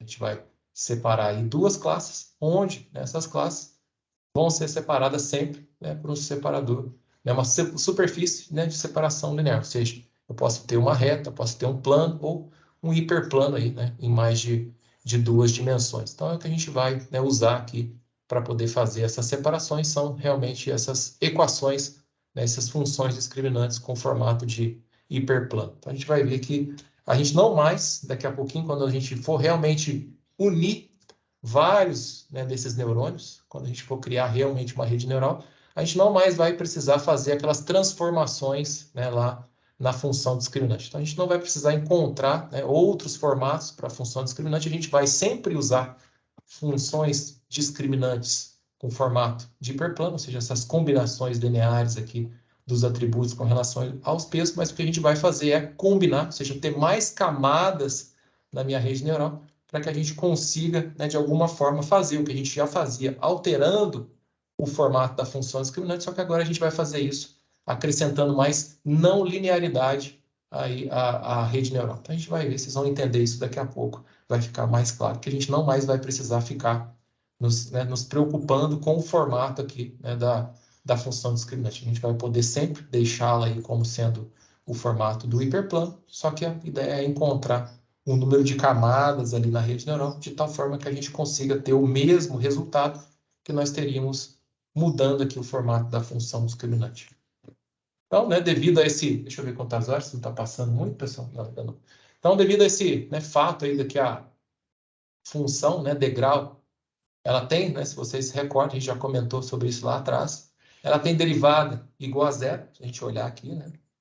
Ela tem derivada igual a zero para todos os valores menores do que zero e, claro, para todos os valores maiores do que zero, e ela é indeterminada exatamente em g de x igual a zero. Então, a gente tem aí uma indeterminação aqui nesse ponto, dessa descontinuidade, e para todos os outros valores ela é igual a zero. Então, vejo que já não consigo usar, né, implementar o gradiente descendente. né, não conseguiria aí, implementar o gradiente descendente, porque eu não conseguiria encontrar nenhum valor, né, ali diferente de zero ou um valor indeterminado. Porque se eu fosse, né, encontrar aí a derivada parcial de uma possível, né, função de erro, né, com relação usando, né, essa função degrau, eu não teria resultado nenhum, né? Os resultados seriam ou iguais a zero ou seriam indefinidos ali quando o g de x, né, fosse igual a zero. Então, a gente não consegue implementar o gradiente descendente, muito menos resolver aí, né, através da forma fechada. Porém, se vocês se recordam, né, lá, né, das aulas passadas, quando a gente discutiu, né, sobre aquele classificador, né, com limiar de decisão rígido, a gente viu que existia uma regrinha, né, bastante simples e intuitiva para a atualização, né, dos pesos do modelo. A gente até chamou ela lá atrás, né, como regra de aprendizado do perceptron, que é usada aí para treinar esse modelo. Então, ela, basicamente, ela é idêntica, na verdade, àquela atualização do gradiente descendente estocástico, vocês podem ver aqui, a gente já viu, né, eu não vou explicar de novo, porque é exatamente a mesma regra que nós usamos lá atrás. Então, a gente tem aqui algo bastante intuitivo. Então, veja aqui que eu tenho, né, o novo vetor de pesos vai ser igual ao quê? Ao vetor de peso anterior, mais um alfa, né, um passo aqui de aprendizagem, multiplicado pelo erro entre a saída esperada e a saída aqui do meu classificador, né, aqui do meu perceptron nesse caso, multiplicado pelo vetor de atributos. Então, vejo que é exatamente aquilo que nós já havíamos visto e tem, né, 3 casos básicos aqui, né? Se y é igual a y chapéu, o erro é zero e não existe aqui atualização dos pesos. E se eles forem diferentes, aí sim a gente vai ou incrementar ou decrementar, ou seja, aumentar o valor dos pesos ou diminuir o valor dos pesos, dependendo do sinal resultante aqui, né, dessa divisão, e também dependendo do sinal dos atributos. Então, dependendo desses valores, a gente vai ter 3 casos, né? Se o y foi igual a 1 e o y chapéu foi igual a zero, a gente vai ter, né, a soma aqui, né, porque esse resultado aqui vai ser positivo. Então, a gente vai ou aumentar ou diminuir o valor do W, dependendo aqui do sinal, né, do x, né, do sinal dos atributos que estão nesse vetor. Aqui vejo que é um vetor porque está em negrito, então é um vetor aí de atributos. E claro, se eu tiver esse valor aqui igual a zero e esse valor aqui, né, o y chapéu, igual a 1, eu vou ter um valor negativo. Então, teoricamente, eu vou subtrair, né, diminuir o valor do peso, dado, claro, se o x aqui, né, o atributo, no caso aqui, for positivo, eu vou diminuir, e se o atributo for negativo, eu vou somar. Então, se vocês se recordam, a gente viu isso, né, faz todo sentido, que a gente precisa fazer com que, né, dependendo do ponto onde nós estamos, a gente precisa trazer o g de x para um valor mais positivo ou para um valor mais negativo, claro, dependendo aqui se a saída esperada é 0 ou 1. Se a saída esperada é 0, eu preciso de alguma forma fazer com que essa combinação linear, ou seja, o g de x, se torne algo menor do que 0. E aí eu preciso diminuir, claro, esses pesos, né?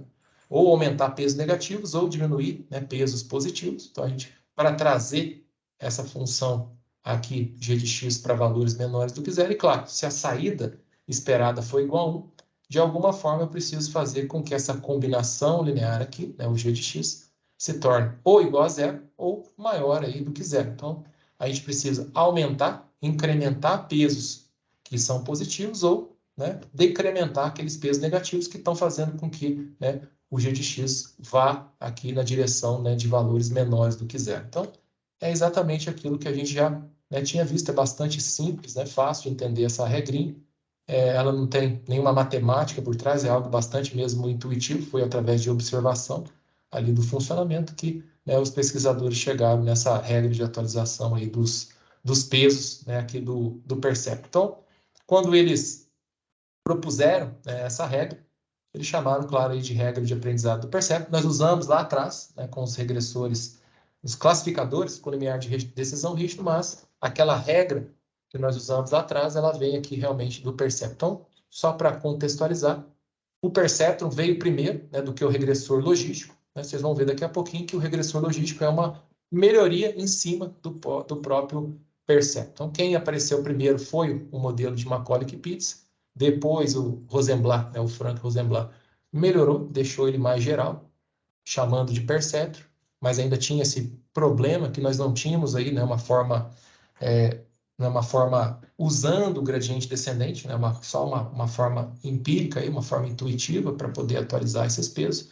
E depois, quando a gente suavizar, né, esse limiar de decisão rígido, através lá da função logística, né, o sigmoide, aí sim a gente vai conseguir usar o gradiente descendente. Então, tudo isso veio nessa sequência. Macaulay-Pitts, depois perceptron e depois o regressor aí logístico. E lembrando, né, o perceptron, né, o perceptron e o modelo de Macaulay-Pitts, nenhum dos dois, por, né, usarem essa função de ativação aqui rígida, eles não nos dão a probabilidade. Então, vejo aí que, né, eles fazem a classificação. Então, eles não, né, diferentemente do regressor logístico, que foi uma melhoria em cima do modelo do perceptron, o regressor logístico nos dá lá, se vocês se recordam, né, a probabilidade de um determinado exemplo pertencer, né, a uma das classes ali que eu tenho no problema, seja na classe positiva ou na classe negativa.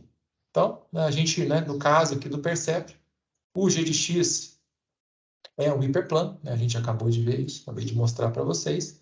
Essa combinação linear dos atributos com relação aos meus pesos, e agora, claro, eu tenho aqui a adição, né, desse novo peso, que vai fazer, né, indiretamente o controle do ponto de ativação. Então, ele passa ali a ser um peso de entrada, mas sempre conectado, né, a esse atributo aqui, essa entrada, essa sinapse, com valor sempre igual. Então, a gente vai encontrar, junto com os outros pesos, o valor aqui, né, do limiar de ativação. Então, o G de X aqui, no caso, é o hiperplano, e a regra, né, se vocês se recordam, então não muda nada do que nós vimos lá atrás com o classificador, né, com o limiar de decisão rígido.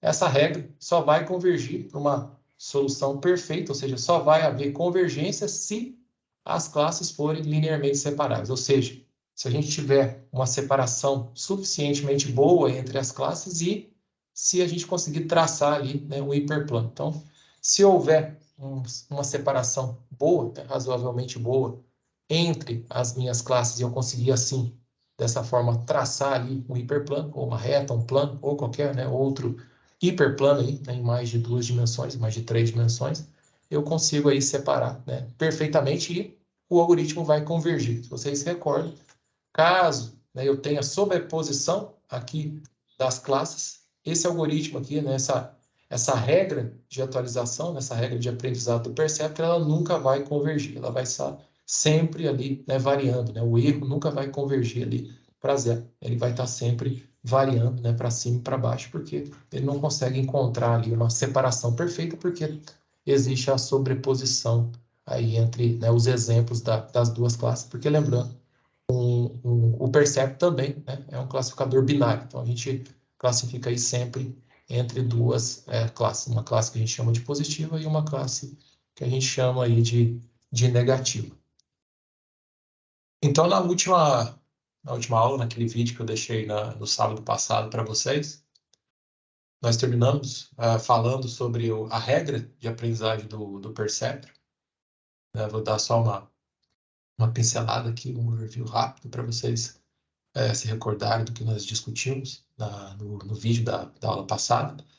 Então, vocês se lembram, né, que devido ao fato aí de nós usarmos a função degrau aí como a nossa função de limiar de decisão, e ela, né, ter aí a derivada igual a zero em todos os pontos, exceto, claro, ali, né, quando o g de x é igual a zero, e aí, né, onde ela é indefinida nesse caso, a gente não consegue encontrar, né, aí uma forma fechada, nem usar, né, o gradiente descendente. Então, a gente não consegue encontrar nenhuma das duas formas aí para poder resolver esse problema aqui do perceptron, quando, né, bom sempre salientar usando a função degrau. Porque, claro, daqui a pouco nós vamos fazer uma pequena modificação, simplesmente usar, né, um outro tipo aí de função de ativação, e aí, né, as coisas vão ficar mais fáceis e a gente vai conseguir implementar o gradiente descendente facilmente e encontrar, claro, aí, os pesos necessários para resolver os nossos problemas ou de regressão ou de classificação, né, que a gente vai ver já já. Então, a gente viu, né, que, como a gente, né, nós discutimos aí na aula passada, a gente usa, né, a regra de aprendizado do Perceptron para poder, né, encontrar os pesos nesse caso específico, onde eu não consigo implementar o gradiente descendente. Ela é uma regra, né, intuitiva, não tem nenhuma fundamentação aí matemática, né? É bem simples, foi mesmo aí por observação, né, que se chegou a essa equação, né? Não tem ele não tem nenhum embasamento, né, matemático aí para chegar, não existe nenhuma regra, nenhuma otimização, né? Não se parte, assim como nós partimos lá atrás na regressão, né, tanto linear, não linear, depois no início ali, né, com os casos dos classificadores, que a gente, a partir, né, de uma função de erro, nós conseguimos encontrar uma expressão de atualização dos pesos. Aqui não, aqui é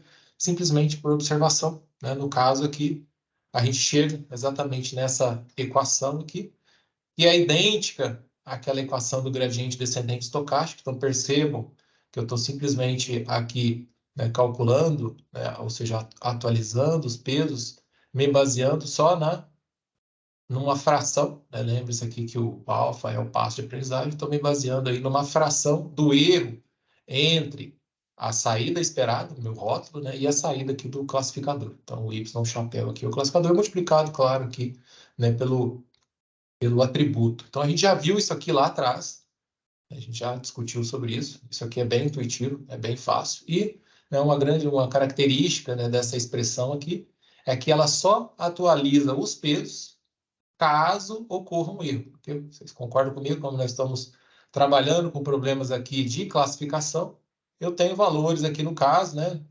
Estamos falando aqui de um classificador binário, por exemplo.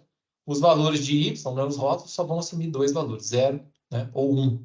E aqui no caso também, né, a saída do classificador também vai assumir apenas dois valores, 0 e 1. Então, veja, se esse valor, né, bater, né, os dois valores aqui forem iguais, esse termo aqui se torna igual a 0 e eu não tenho atualização aqui dos pesos. Ou seja, essa expressão, né, ela só vai atualizar os pesos quando houver um erro, né, enquanto tiver tudo certo, né, ou seja, o classificador tiver aí classificando corretamente, ela não vai atualizar os pesos. Então, ela só funciona também, se vocês se recordam, aí, né, para classes que são linearmente separáveis, né, lembrando, são aquelas classes que têm aí um espaçamento relativamente bom entre elas, né, tem um espaço aí entre essas classes, entre essas amostras dessas classes, de forma que eu consigo traçar ali um hiperplano. Pode ser uma reta, pode ser um plano, pode ser, né, qualquer outro tipo aí, né, de plano, né, e de hiperplano, né, em dimensões maiores aí do que duas e três dimensões. Então, a gente vai conseguir só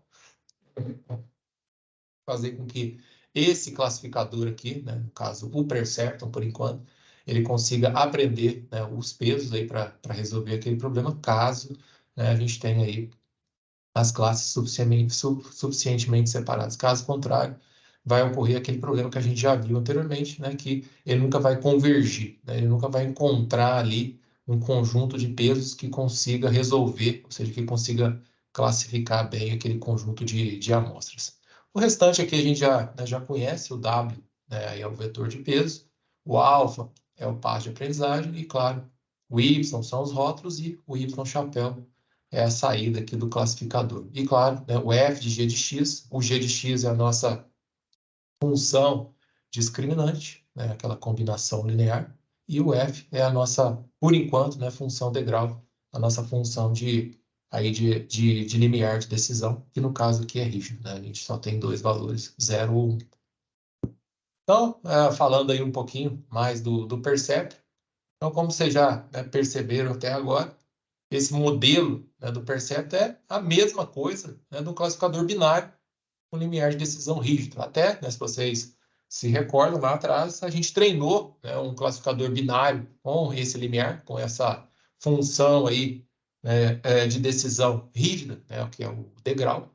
A gente treinou usando exatamente, né, com essa regrinha de atualização do Perceptron. Até então, a gente já, né, lá atrás, a gente já usou esse nome, né, para essa regra, para poder treinar. Então, ele é basicamente, a gente já tinha tido, né, um contato com o perceptron, que daqui a pouco a gente vai chamar de neurônio, né, ou de nó aí da rede neural, que vão ser, né, as partes constituintes, né, de uma rede. Então, daqui a pouco a gente vai ver que uma rede neural nada mais é do que a junção e a combinação de vários perceptrons, claro, não mais usando esse limiar de decisão rígido, porque ele tem esse problema aí, que eu não consigo, por exemplo, né, encontrar uma forma fechada ou encontrar aí algo interativo como o gradiente descendente. E, né, por definição, o perceptron ele vai sempre utilizar superfícies de separação lineares. Então, o que significa isso? É que o nosso g de x, a nossa função discriminante, como vocês podem ver aqui, né, na figura ao lado, ela vai sempre ter esse formato de hiperplano. Ou uma reta,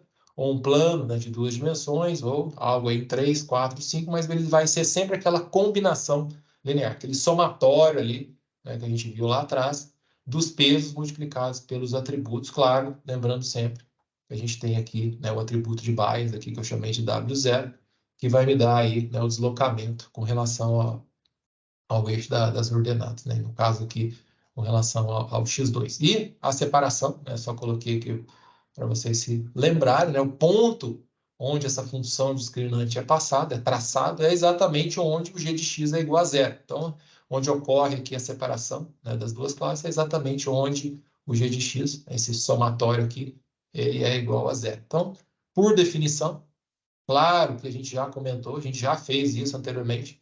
Nós utilizamos, por exemplo, polinômios ao invés do hiperplano, mas isso foi uma modificação que nós fizemos. Mas, por definição, é o que a gente vai discutir daqui a pouco, a gente sempre utiliza aí, né, os hiperplanos, né, como sendo as nossas funções discriminantes para o classificador. Então, teoricamente, né, usando essa definição, até coloquei aqui, né, em verde para ficar bem claro, sem nenhuma transformação, ou seja, por exemplo, usar um polinômio, ou, por exemplo, se eu tivesse duas classes circulares, né, concêntricas, aí, claro que eu não conseguiria separá-las com uma reta, né? Precisaria de um círculo, por exemplo. Então, eu estaria fazendo, né, teria que fazer uma transformação nos meus atributos, por exemplo, levar, né, o x1 ao quadrado, x2 ao quadrado, para poder ter um círculo. Então, teoricamente, né, seguindo a definição lá de quando, né, o perceptron foi inventado, digamos assim, a gente não, né, sem essa transformação, nós não, né, com um único perceptron, a gente não conseguiria, né, usando só um perceptron, sem nenhuma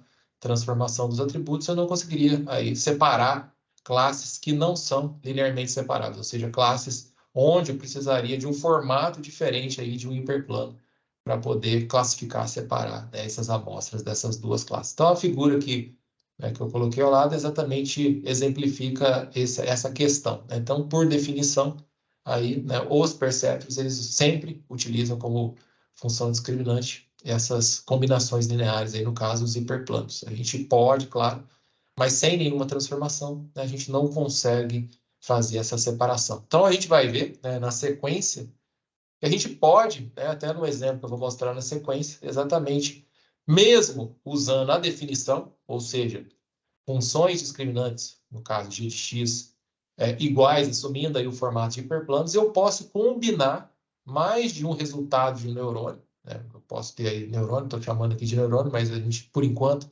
vai chamar de perceptron. Daqui a pouco, né, a gente vai apresentar esse termo aí do neurônio, né? A gente vai começar a chamar esses perceptrons com outras funções de ativação de neurônio, mas eu vou mostrar para vocês que, mesmo, né, por definição, eu usando essas funções discriminantes com o formato aqui, né, do hiperplano, ou uma reta, um plano, né, dependendo aí do número de atributos que eu tenho, eu vou conseguir, através da combinação, criar, né, um novo classificador, por exemplo, que consiga me dar uma superfície de separação ali diferente, né, de um plano, por exemplo, algo que seja não linear. Então, a gente vai ver que unindo mais de um, combinando mais de um, a gente vai conseguir aí criar algo que consiga, né, separar aí classes que não são linearmente separadas. Então, a gente vai ver, né, que combinar os resultados, né, de vários perceptos vai me dar aí uma superfície de separação que pode ser, né, não linear.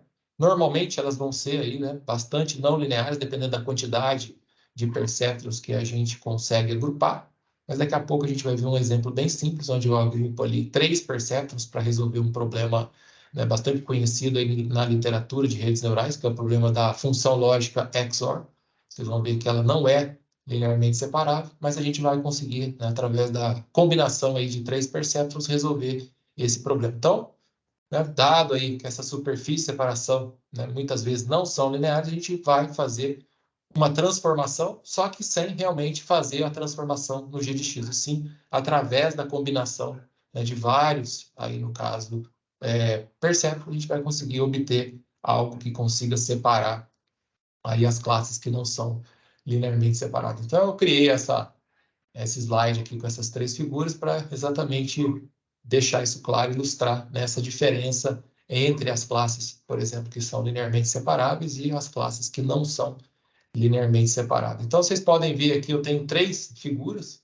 Eu tenho aqui uma função lógica, né, lembrando que lá no início, quando começou a se discutir essas questões aí, né, de neurônios, percéprons, né, e tudo mais, a gente, né, usava lá, né, os pesquisadores tentavam resolver problemas lógicos, né, problemas de funções lógicas. Então, eles aplicaram aí, né, esses modelos para resolver esses problemas, para depois, né, claro, aí usar dentro dos computadores para resolver problemas mais complexos, né? Claro, se eles conseguissem criar lógicas, né, no caso aí percéprons que consigam resolver todos os problemas lógicos, né, pelo menos os mais simples, a gente consegue implementar, né, coisas mais complexas. Mas aí eles se depararam com o problema da lógica XOR, que a gente vai ver que não dá, né, aí só com um perceptron para separar, né, essas duas classes. Então, vocês podem ver aqui, né, na figura 1 e 2, na primeira e na segunda, o meu mouse parou de funcionar. Deixa eu ver se eu consigo trocar aqui a pilha rapidinho. Mas vocês podem ver na primeira figura que eu tenho uma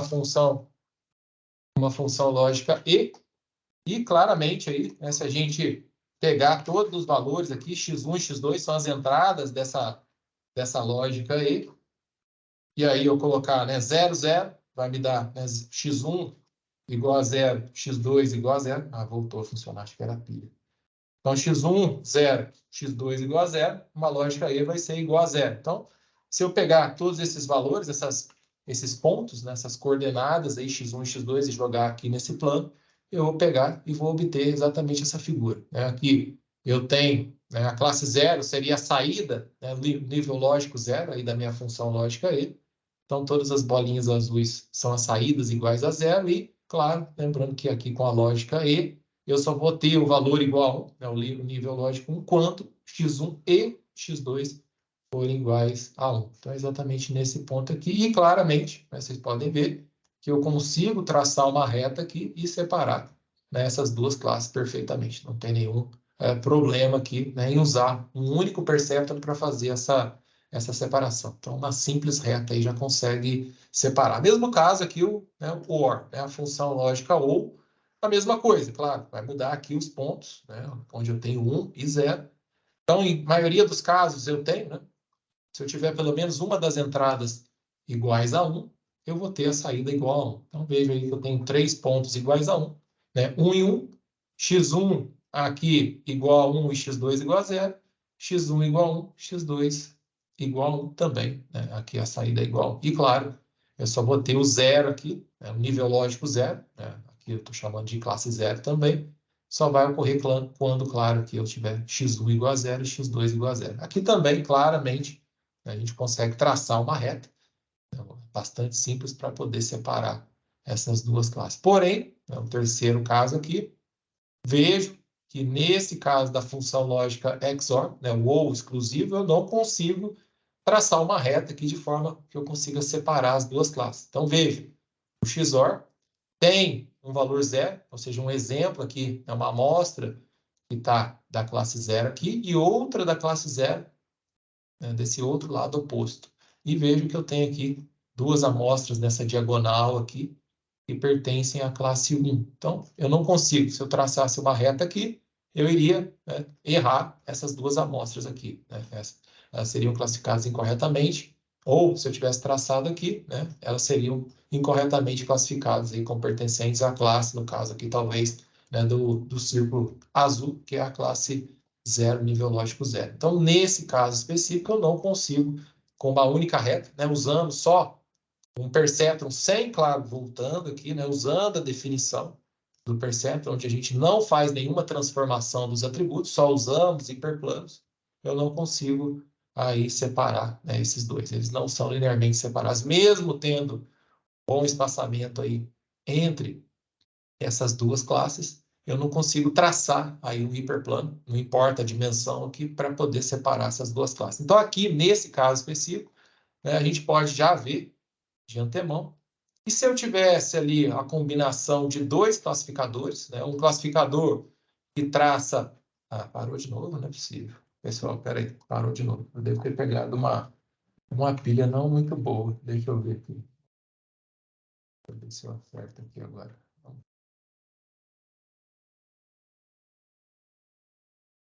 Espero que funcione.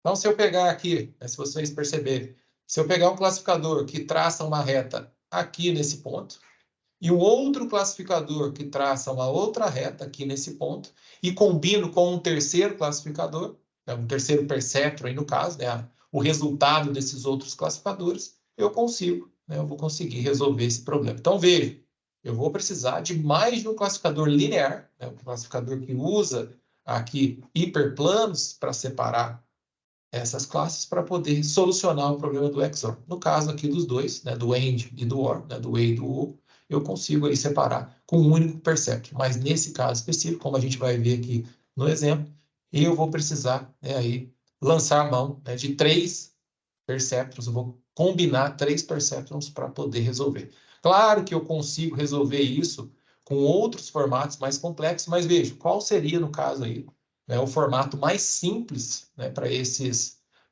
nós aqui, né, para esses perceptrons, né, para eles poderem separar. Duas retas, né, uma passando por aqui e outra passando por aqui, combinadas aí por um terceiro perceptron para poder separar.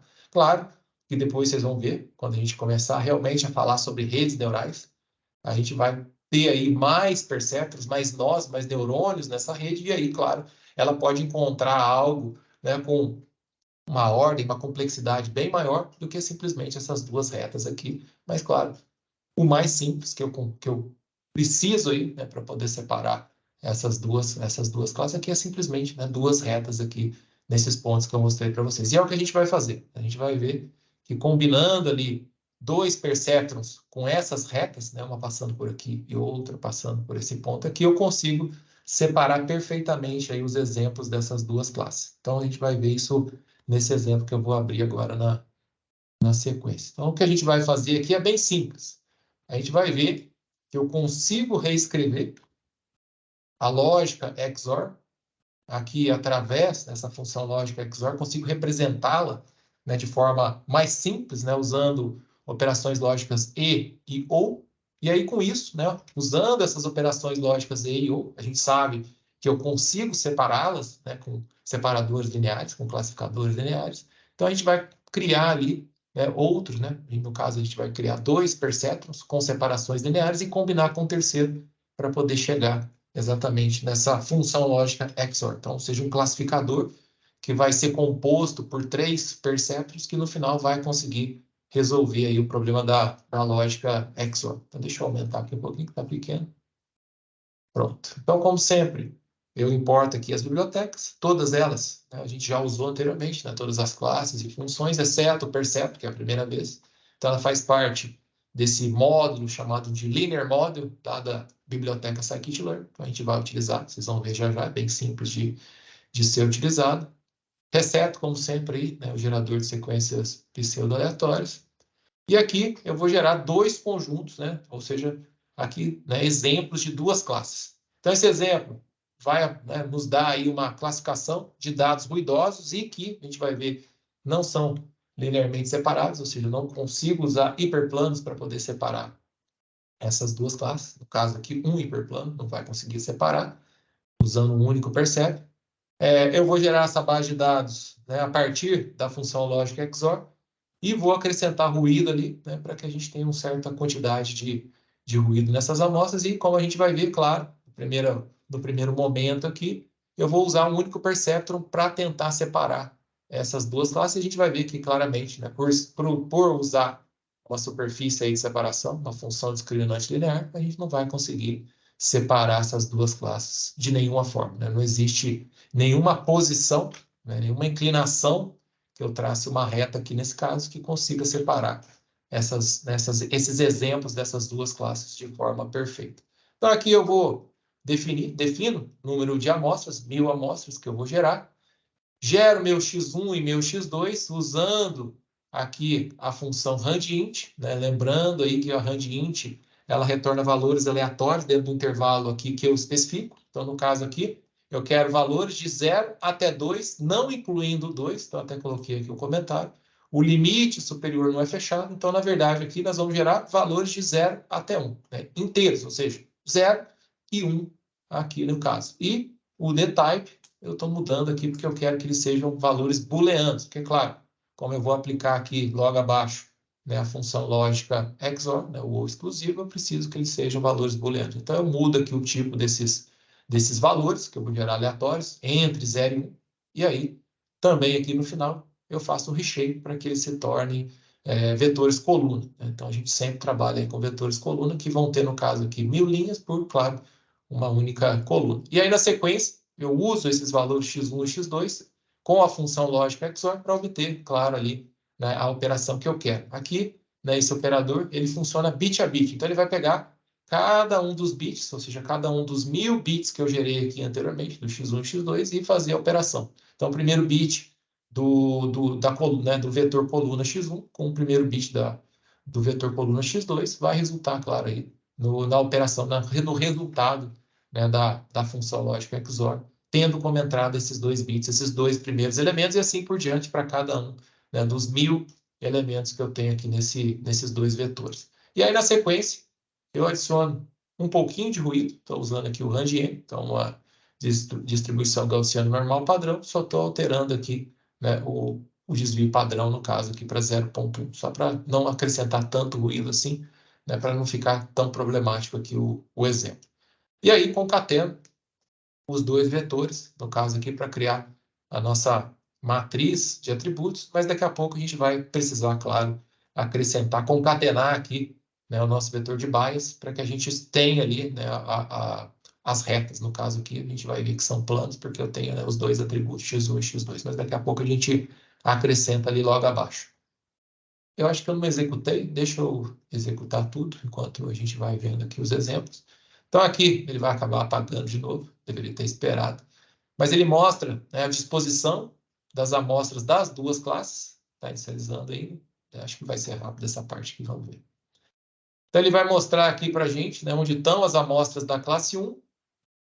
Então, aqui são os xizinhos vermelhos e as amostras da classe 0, que são os pontinhos azuis. Então, vocês percebam aqui que não existe, né, nenhuma inclinação aqui para uma reta que ela consiga ser traçada e separar essas duas classes, devido, né, à disposição das amostras aí das duas classes. Então, o que a gente vai usar são essas amostras ruidosas aqui, para poder encontrar um separador aí para essas duas classes. Então, percebam aí que a gente não, né, até coloquei aqui como observação, que não vai dar para usar aí, por exemplo, uma reta, né, usar um separador linear para poder, né, ter aí a classificação perfeita dessas duas classes.